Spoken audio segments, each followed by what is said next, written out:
channel. Today I'm going to talk to you guys, as I promised, about straight A student study hacks. This is basically just my holy guide about how to reduce my stress and maximize what I cover in my study sessions. I'm going to talk about how to properly study, how to properly take notes, and in the end I'm going to close off with overall wellness tips so that you guys know how to spiritually and physically prepare yourself for being a student, life of being a student, taking tests. So first, what I'm going to tell you guys, never freestyle when it comes to studying.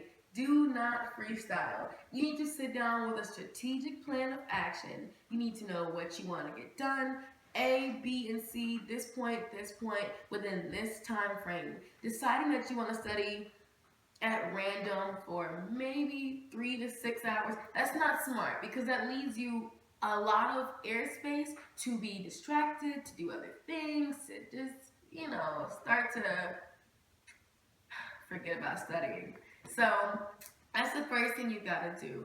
Second, I think that it's really great with studying to listen to recorded lectures. When I go to lecture, I record the lecture. And I know that you guys are like, this is awful. I hate listening to it the first time. So why would the second time be better? It's not better, it's still boring. But what you do is that you're tricking yourself into subconsciously remembering everything that was said. So as I'm walking to school, which is a 30-minute trek, I'm listening to that. So that's half the lecture I'm getting in. I'm jogging, listening to the lecture. If I'm on the train, listening to the lecture, because it's not always convenient to have your notebook and to reference back to your notes. That can be tedious and it can make your bag bulky. It's too much. That's a cheap, quick, easy way to get that information cycling. Second, if you also, again, if you're not in a note-taking, note-referencing type of individual, animations on YouTube about the topic you're studying, that's the key. That's something that I think people completely underestimate and sleep on, is going on YouTube, watching a documentary, or honestly, I can't do a whole documentary, but I can do a 10-minute sketch or animation about a topic on, for example, archaic bacteria. That's so fast. It's so easy. And as I'm eating my breakfast or as I'm making dinner, I'm listening to that and it keeps me entertained because I relate that. TV relates to fun. TV relates to relaxation. So relating that relaxation back to your studying is how you kind of keep all of your elements juggled. So another good thing to do is to write notes in class, rewrite them at home. That's the thing everybody does. Okay, but when you rewrite them at home, you need to be very conscious about them being very nice. Write your notes as if you're taking them for somebody who missed class. Or you're taking them and maybe you're gonna get paid $10 for writing amazing notes. That's how you should write your notes. And what I like to do personally is I get a colored pencil that varies on my mood of the day. And I go in and I write what's called ratchet commentary on the margins next to my notes. Example, archaic bacteria. It can grow in extreme conditions. So what I put next to it is archaic bacteria is thug. It's a gangster bacteria. And that's what I'll write because it'll make me laugh. So we've established that we're going to make some ratchet commentary to relate humor back to our topics. Another great thing to do is to chew or eat a distinctive food that you can also, like gum or something, that you can also chew or eat during your test. Also sprays, a certain spray, perfume, or smell that can be recycled on the day of your exam can help jog your memory. If I taste something, let's say I ate pineapple flavored gum the day I learned about prokaryotic cells. And then the day of my test, I eat that same disgusting pineapple flavored gum. It's gonna jog my memory. I'm gonna be able to relate the taste to the text. Taste, text. That was really clever. So, something else you could do is when you're studying to avoid getting distracted, if you're like me, you internet web surf all the time. That's honestly the reason that I don't get some of the grades I deserve is because half the time when I'm studying, I end up on Google or end up on BuzzFeed or Facebook. So you can download an app that blocks your websites so that when you're studying, it manually does not allow you to get distracted. It's brilliant. Another great thing you can do, practice exams as well. because then you're able to get a feel for how professors tend to angle questions at your grade level and at the subject that you're studying. So I found those to be really helpful. Another great thing for memorization is every 10 minutes, stop and test yourself over what you just covered. So if I learn 10 terms, bam, I stop right there, go back, test myself over each term. So I make sure that before I move on to that second half, I have nailed and killed the first half. So that gives you a way to not feel so overwhelmed by all that you're studying. It's time consuming, but it's worth it in the end.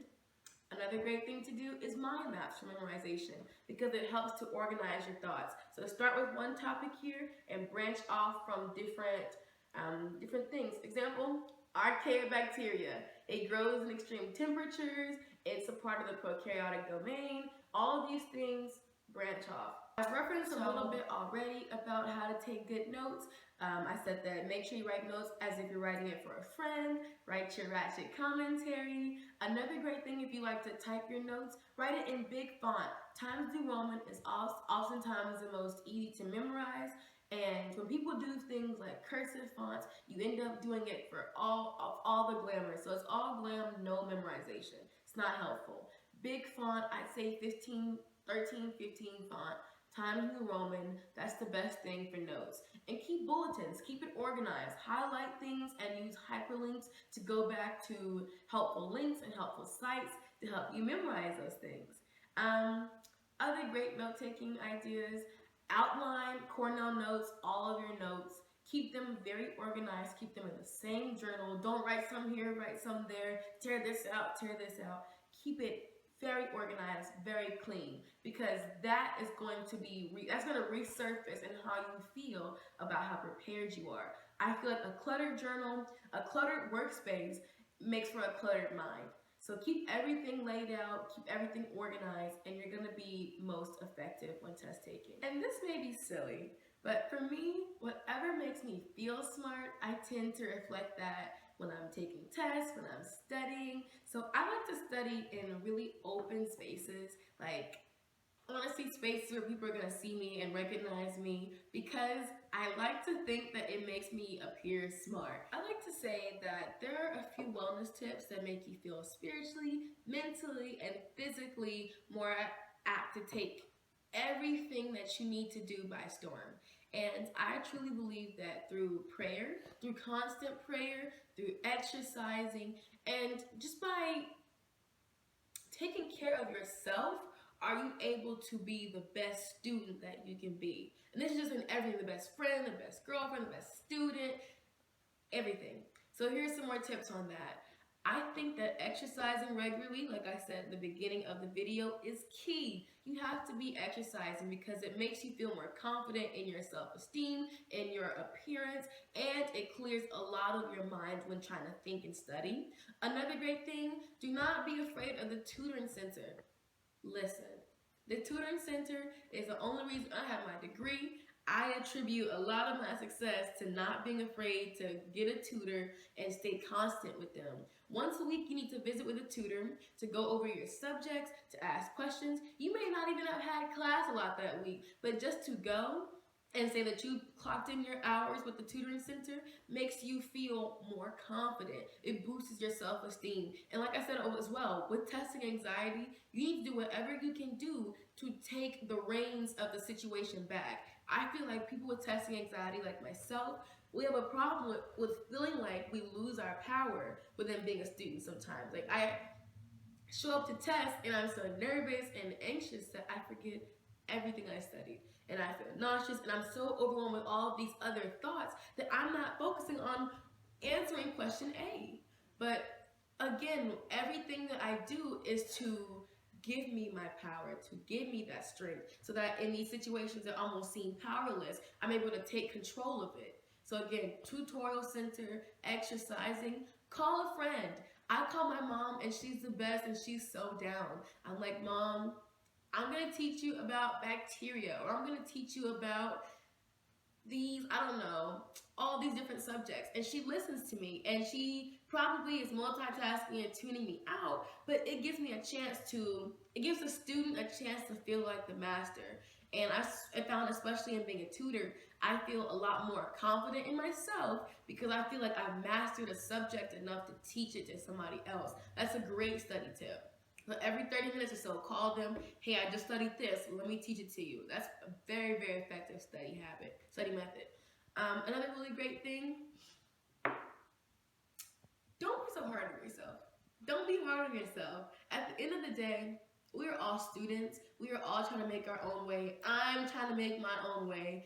No one is perfect. So don't look at the next student in class and be envious, because at the end of the day, he's probably struggling too. We're all trying to find what is best for us. And at the end of the day, being patient with yourself and being patient with others in your learning community will take you very, very far.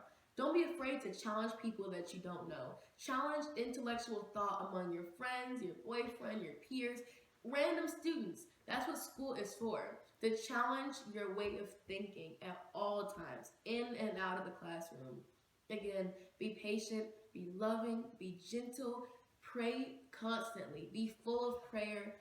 And I think at the end of the day, be gentle on yourself to where you know that if you failing a test, not getting a good grade, that does not reflect an A student. What did you learn from this class? When you studied, what did you take away? What skill set did this class provide you with going forward? You may have gotten an F. I have gotten an F on things that I knew front and back, for reasons I still can't tell you to this day. But you know what? What matters is that now if you ask me about it, or if I need to teach somebody about it, or if I need to apply these skills to a job, I can. And I'm direct and I'm sharp because of what I learned in those classes. Being a student is hard. Being dedicated, being driven is hard. But at the end of the day, no matter what you're studying, what major you are, it's so worth it. Keep your habits in sync. Take care of yourself. Exercise. Eat well. Sleep well. Study with others. Challenge yourself. And all of these things will give you what you want and give you that happy medium. So not only are you a good student, but then you can participate in other activities. This all works together. And if you are dedicated to it, it will serve you in the end. So thank you guys for tuning in. My name is Madeline Smith, as you know. Please come back for our next weekend.